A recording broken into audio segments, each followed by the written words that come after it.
questions for Mo now, or we can do it at the end. Anybody have any specific question for her? Jumped down, sorry. Nope. All right. It is Jared. Jared's up.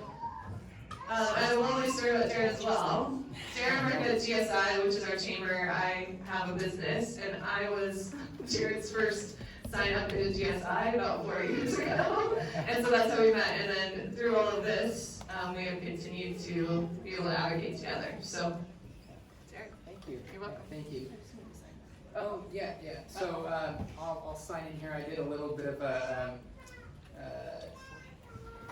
video presentation of just some of the stuff I went through, but okay. Let me just sorry, I have to set this camera over here.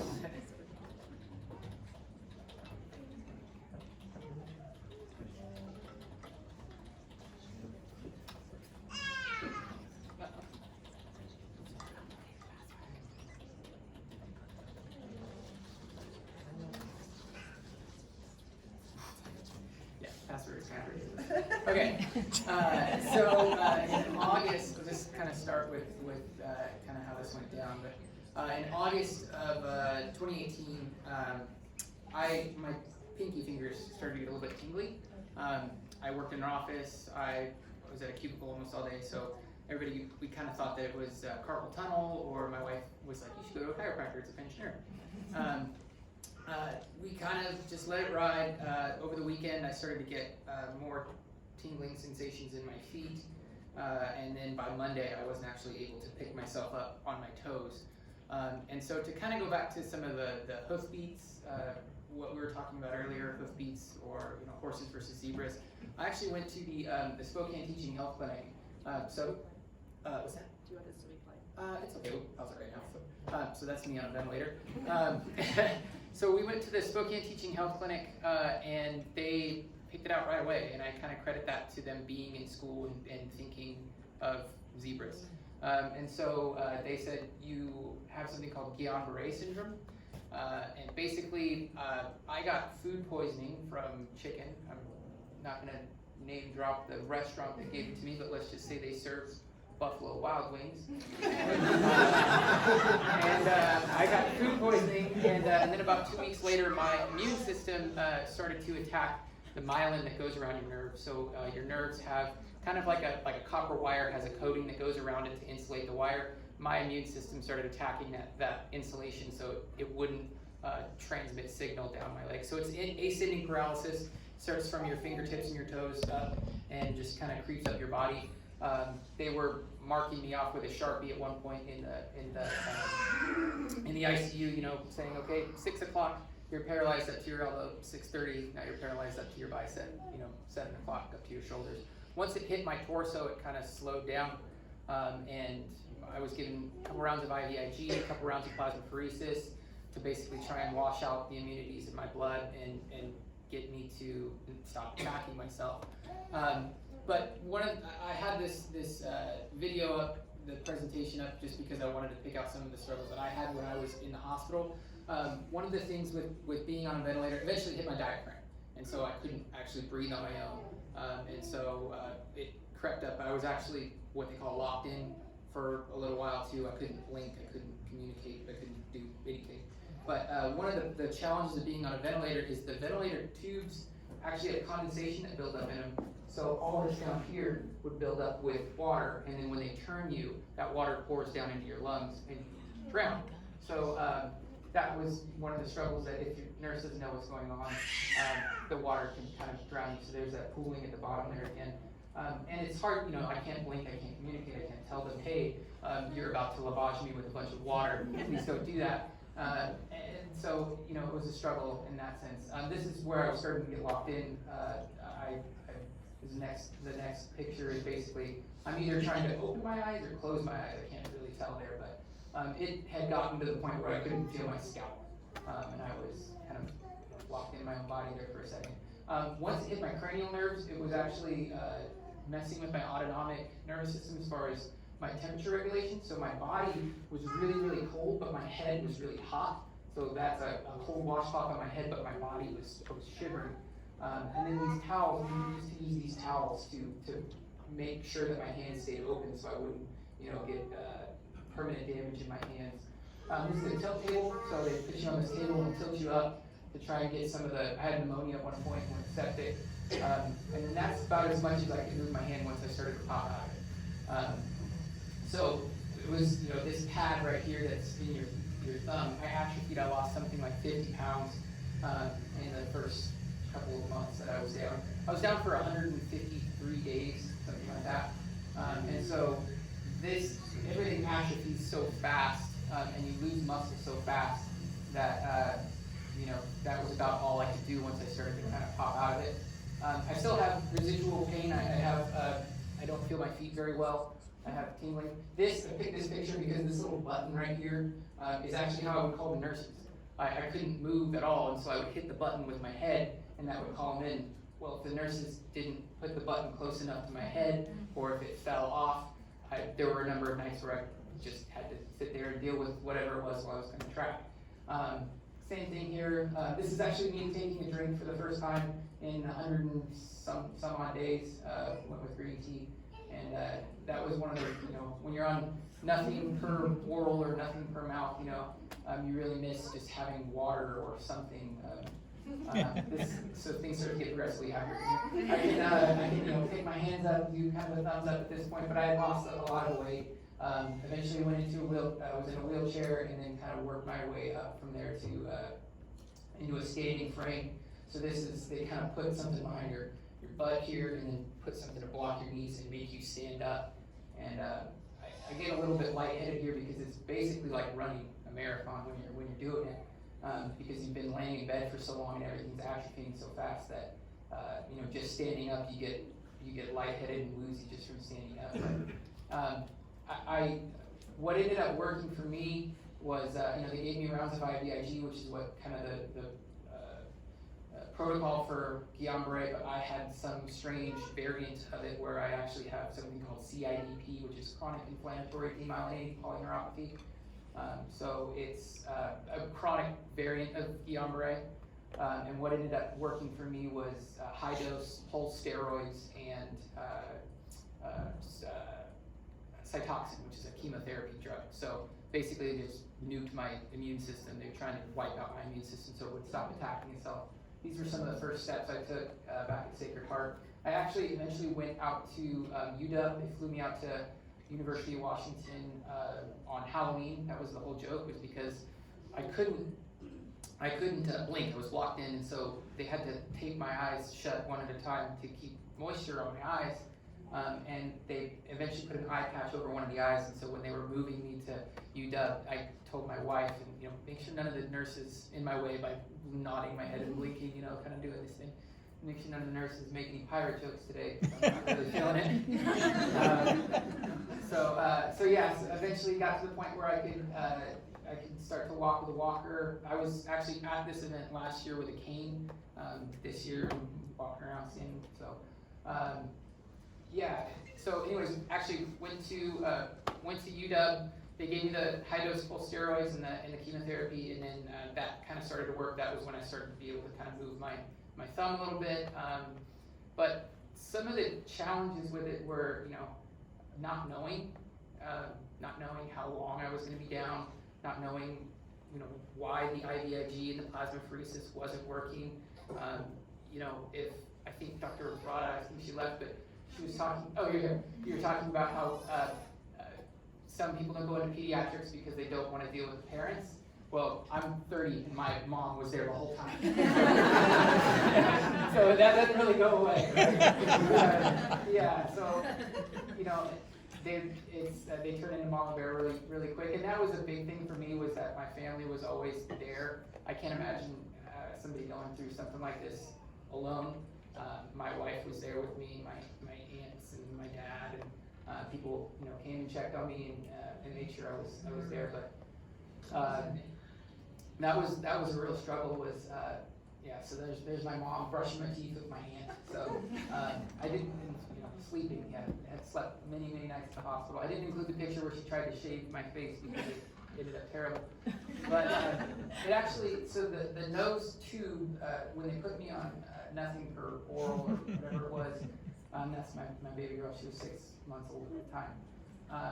When they put me on the feeding tube, they put lidocaine in my nose, and that actually dripped down into the back of my throat, which caused me to start panicking and not being able to breathe. And that's when they first intubated me.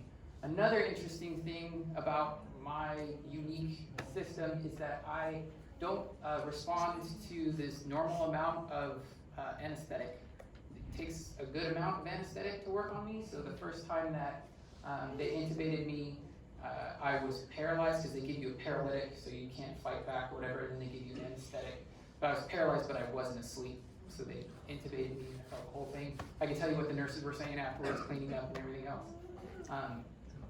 And then yeah, after that, the challenges after that were, now I've got a ton of pain meds to kind of wean myself off of, which I'm done with now, which has been fantastic. But when it eats the coating off of your nerves, it doesn't just take out the ability to move around. It also kind of sets your whole body on fire because your nerve is raw, right? And so I used to describe it as it feels like fire ants are eating me from my feet up, and just constant pain. And so it was one of those things where it's like, give me the drugs, I'll getting off the drugs later, just give me whatever you got. And I'm happy to say that that's done with now. But yeah, so I included this picture because this was actually Christmas when my daughter was able to come see me in the hospital. For a while there, she couldn't see me because my immune system was so shot that we couldn't have a kid straight from daycare to come in and give me something else. And so yeah, so I'm very blessed to be up and moving around. I think I'm going back to therapy. I'm training to become a therapist myself. I'm training to become in marriage and family therapy, and so we kind of I gained a little bit of meaning from this in terms of like, well, these are the families that I want to serve, and this is the community I want to serve. I want to go into medical family therapy, really. And so trying to make some meaning out of what happened, because otherwise it can just kind of make you bitter, and doing something with it, which is why I want to do these kinds of things, because it's more of like, if you don't do something like this, it's just wasted suffering. You just went through it for nothing. So I got the signal for time, so if anybody has questions. Yeah. So that was a lot of trauma you went through. It wasn't great.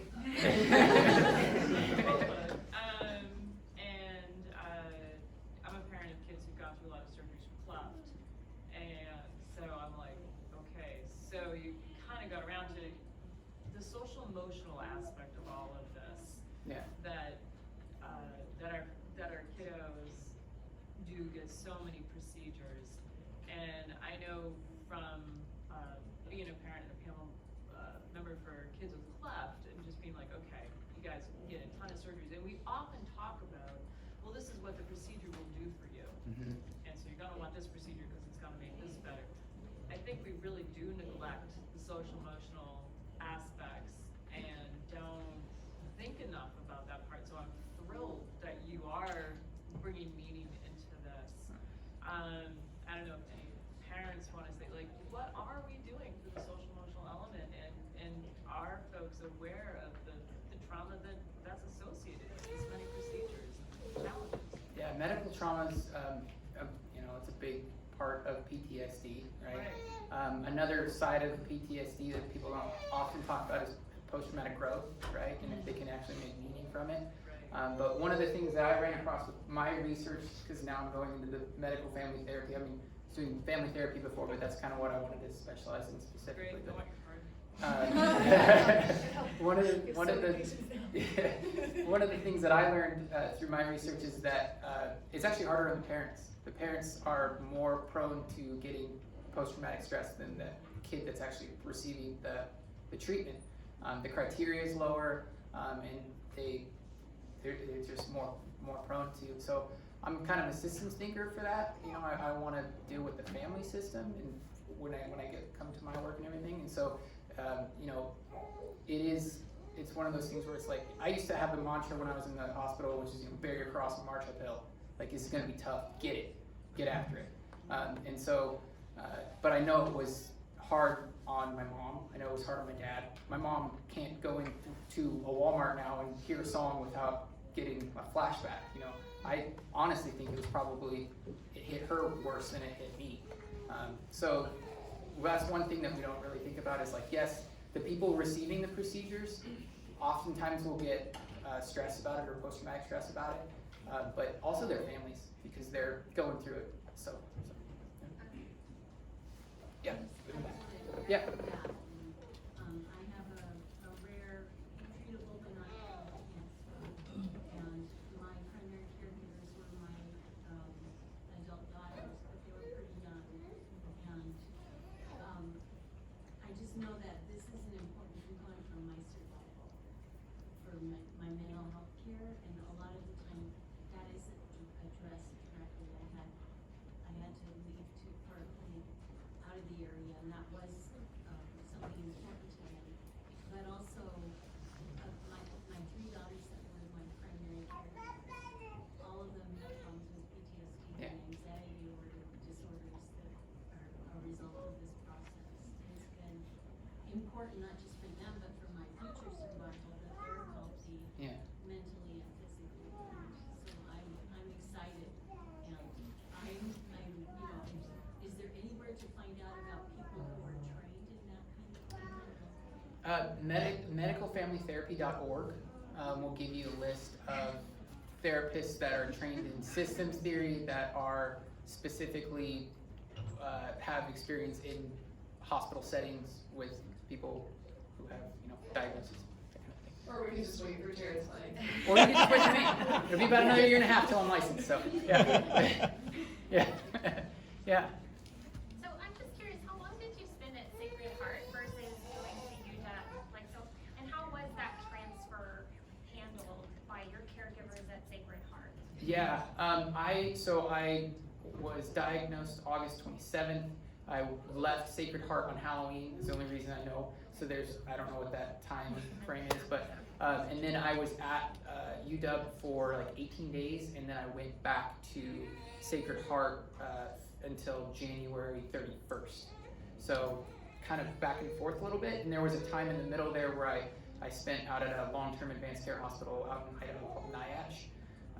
That was great. But so it kind of blurs for me a little bit, but the process, to answer your question about the process of getting transferred, I had a fantastic neurologist at Sacred Heart that put in like 16 hours on the phone getting me transferred over to UW. Had I not had her, I don't really know. I would have probably, NIASH is long-term advanced care hospital. They're really just there to keep people alive while they're on ventilators. There was just a hospital full of people who were on ventilators who aren't getting better. And so that was probably the lowest low. But once we came back, that's where I got septic and I got pneumonia, and then I came back to Sacred Heart, and that's when that neuromuscular specialist said, we're going to get you to UW. So it was building, kind of like what Dr. Otto was saying, is building an alliance with a doctor, and she became my advocate. She's what got me out there. And a lot of that too was my mom going mama bear on everybody else around me. Yeah. I'm a patient mom, but also a patient advocate for an international organization. So I'm just going to go back to the work with NIH and a caregiver study and the importance of the caregiver in their mental health. But I also, in our population, it's terminal, and they can go, it can be diagnosed when they were in infancy. There is a high rate of, and not just in our population,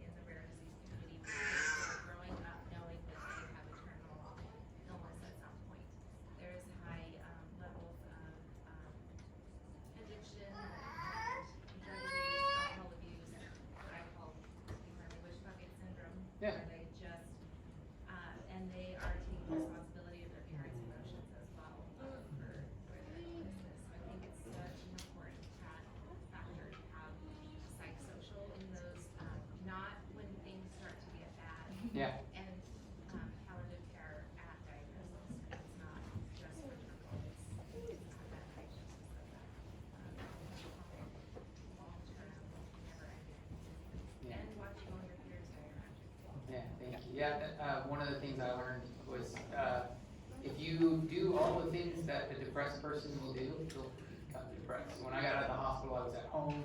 I would, go a couple days without showering or whatever. I would just sit around, and because I was exhausted. I couldn't move very well. I was walking with a cane, and I got a little bit of that bucket, whatever. This is my Like kids trying to transition back into school and having to have a 504 and having to have an IEP and having to have your desk washed and having to have be pulled out. It's just like this constant circle of the one, I could move 3,000 miles away, which I did to save my son. Mhm. I left 3 other kids and I did fine. I came back and it was the school system that broke me.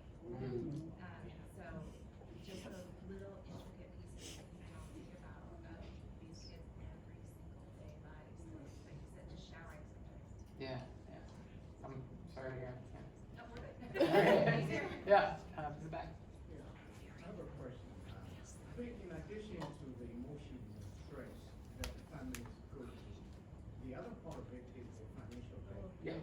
So will you share your Yeah. experience with some of the families who are here and some resources that they can use, because that becomes a huge problem. After all that, Mhm. then you have to have the financial burden. Yeah. Onto as well. So the question was for the financial burden. I'll be passing around the mic when you have a question, but question, financial burden on top of everything else. It's support. And what was the support? Yeah, so it's tough. My support, and I know this isn't a great answer for everybody, but I'm married to an administrative wizard, and so and she runs human resources and knows benefits and all that kind of stuff, and so she got me set up. She was doing background and admin work while I was going boneless, and so I know that's not the best answer because that's not something that everybody can, but you kind of. It's almost like you have to have an advanced degree in insurance just to stay alive. And unfortunately, it's something that's still going on. I get bi-weekly infusions now, so bi-weekly IVIG infusions. And they recently just threw this whole fiasco with, we're gonna renew your plan in December, but so now you have a whole new copay, and because you didn't get prior authorization, we're not gonna cover any of your infusions for January to February, even though nothing changed with your doctor, your diagnosis, or your treatment. All that's gonna stay the same, but we're just not gonna pay for those because we can't. We can get out of not paying for those. And at, $20 grand a treatment, I don't know how they're gonna get their money, but. Yeah, I'd say the same as you. I like medical, I can handle. School right now, I can handle. Insurance company. Yeah. We didn't even have to. Right now, it's just like, we're not cool. Yeah. I'm still up there. Right, yeah.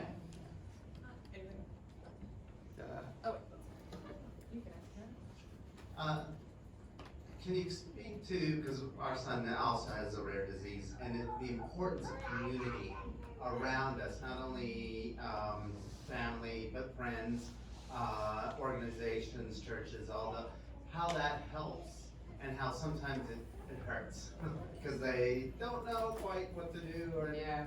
and they say the stupidest things at times. Yeah. Well, I can answer that one. So the whole purpose of this event, when I started it, was I didn't have a community. So I was one of 4, my child was one of 4 born in Spokane when she had it. And even the woman that I met with, that her daughter is in Spokane, her daughter was 16. So my daughter was 4 months old, having seizures. And I'm like, I need another parent that has a seizure child that has 4 months old. So the whole purpose of this event was to find other people in our community. I'm lucky because my alliance is 45 years old, right? They don't need me. They probably want me, but they don't get that. Because I want our region to know who can talk to Maddie. She has a podcast that's 2 Rare Mama Bears, right? Who can talk to Anna, if she's still here, in Edison. So we have like 4 parents in this room that are on boards of their very specific rare diseases. We have a good, solid group of people here that can support each other. And that's why I started this, completely. Because I get that, even my friends don't understand our path all the time. But at the same time, they are here to support me because I need it, right? So that was the purpose of this event in general. I do want to get to the students, but I needed a community. That was completely the purpose. We have a couple more questions. We're running out of time. So if you are a student, I'm gonna give you an out. You have to go to class. I totally know that that's a legit thing. I don't want you to be late. So if you have to go, don't feel bad to leave, okay? Yeah, I just want to say, and it's great to have students here. Probably the hardest thing in the whole was getting information. And This is Jared's dad. Yes, my So dad. let's give him a round of applause. that's the hero right there. So Jared had asked how to get information. Well, yeah, I just want to point out that, and I was grateful to hear Dr. Riley say it in hers, that it's a partnership. And I can't tell you how many times we didn't have information, but you know, Jared's mom was ferocious, my sister was ferocious on the internet trying to find information. And yet, when you would go to the doctor and say, is it this, you would get dismissed because Dr. Google, you know, you get dismissed by doctor because it's Dr. Google. And so I would just say that no one's going to search as passionately for an answer as a family member is of that person. So it's welcoming to hear about the partnership, and that partnership including family members as to what could potentially be going on. Because so many times you deal with a physician who's like, either they BS you through the answers, or they're afraid to say that they don't have the answers because we look to them to have the answers. Yet they give you no credence or credibility that you even, you know, that you might find something. So I would just say, and to support what Dr. Riley said, is that don't discount family members who are looking for answers because they happen to be looking on the internet or trying to find something. Because we all want our patient healed. We all want him to be taken care of. But the hardest thing was doctors who would say they don't have the answers, but they're also going to discount you in some of the research you did. So just being able to be included as a partner and as partnership in that would be huge. It would have been. Yeah. I welcome the I don't knows. Yeah. Ooh, we're good. Yeah. Definitely, yeah. I would rather hear I don't know than something that I, you know, oh well, it's probably pinch there, right? Yes.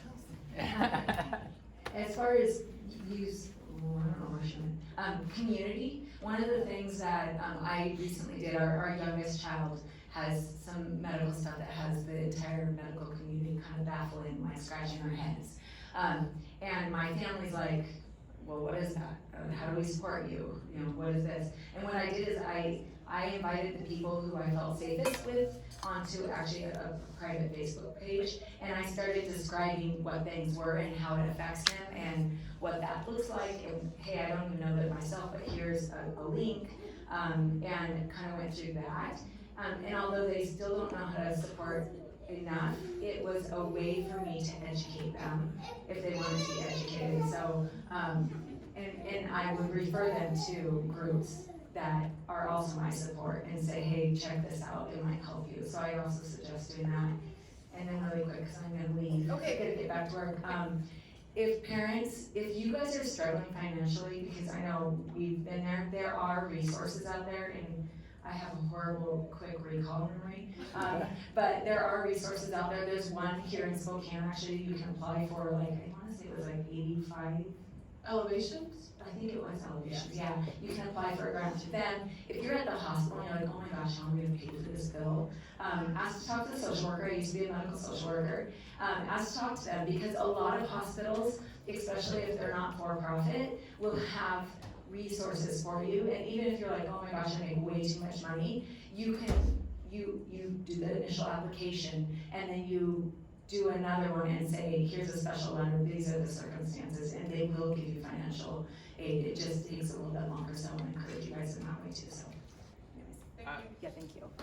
To kind of add my little story to that, going to UW, my insurance would cover a flight from a lower care facility, Sacred Heart, to a higher care facility at UW, but they wouldn't cover me to come back. So they left me out there, and I'm like, well, we're not gonna pay for you to come back. So the hospital actually found a grant for me to ride in an ambulance back, which was stressful enough, but it got me back. So little like loopholes like that, insurance companies like to play that game, so. And also, for me, it's been really helpful to know that all insurance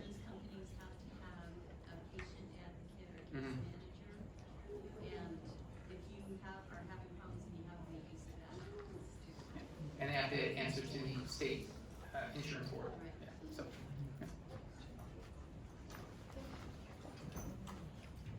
So speaking to community, this might help everybody here. So our son has a severe facial deformity and we had to fly him to CHOP in Philadelphia to have his whole left socket taken out.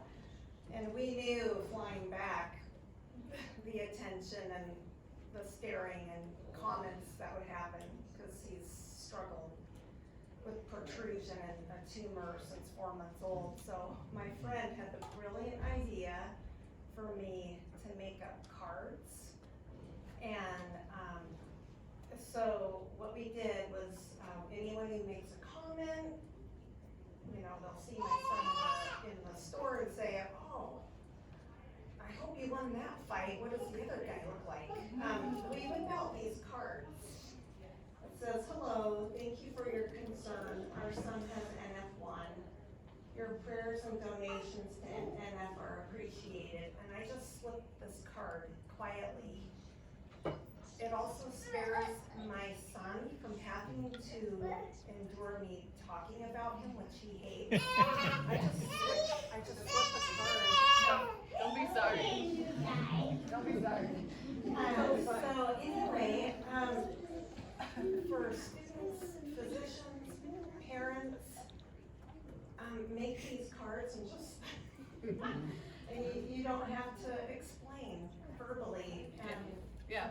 Our alliance, so for those of you on boards, our alliance made those for us. So we have ones that say you can write your daughter's name in, my daughter has TSC, this is what the crayon version of that means, it has the alliance information on the back, and you can just give it to people because most of ours have real long names, very difficult to explain, but those cards are great. So I have an example of mine if you guys want that too, so that you can copy it for your alliances or anything like that. 45 years old, alliance, that's fine. Yeah. Any other questions for anybody in the house? So this is a little bit kind of off to the side. I know a lot of the conversation has been around community and systems thinking. Thank you. And also the economic impacts of this. And so some of the things that I think about often are how do we create, from an employment standpoint, how do we create systems that support people in this type of position, because your insurance often comes through your employer. Right. Even as a parent, if you are taking time off to assist with someone, I know there's FMLA, but I think there's very few employers that truly have a good support mechanism in place for people that experience these, I guess, extreme situations. And so I guess I would ask, like, did you ever feel like, and maybe you don't want to say because you don't want to speak about your employer, but how did you feel supported or not supported? And what advice would you have for someone looking to create a system of support or evolve sort of the employment benefit side of things so that you felt like you had more support? I've worked for a number of different companies, private, public, and I know like big four accounting firms, Ernst & Young, places like that, larger scale organizations do have a lot of support like that, but anyway, I'm just curious from that perspective, like what sort of things would you need to sort of not have to worry about the economic piece of it as much, so that you can focus on healing and also the social and emotional things that come after. So I think that's often, even if you do work for an employer that supports you while you're, in the hospital, Yeah. often that other part of it is dismissed when you return to work, and that is just as big of a piece of it. So, how do we create a system that is more supportive of that? So I can speak kind of from my experience. I would say just be flexible. So the chamber, when I was at the chamber, they had less than 50 employees. They did not have to be part of FMLA, but they had the other employees donated their sick and vacation time to me, so that way, and they kept me, so I got sick in August, and that meant that my position was one that you couldn't just have somebody vacant there, you needed somebody in that position, so they had to let me go, but they kept me on insurance until the end of the year.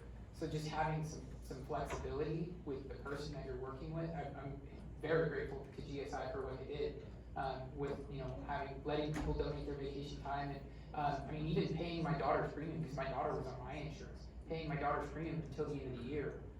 So just having some flexibility, that's the only thing I can really say from my experience, is like, that was huge for me, just for them to show me that they actually cared by just being flexible with what they're, you know, the rules and procedures, HR won't let you do that.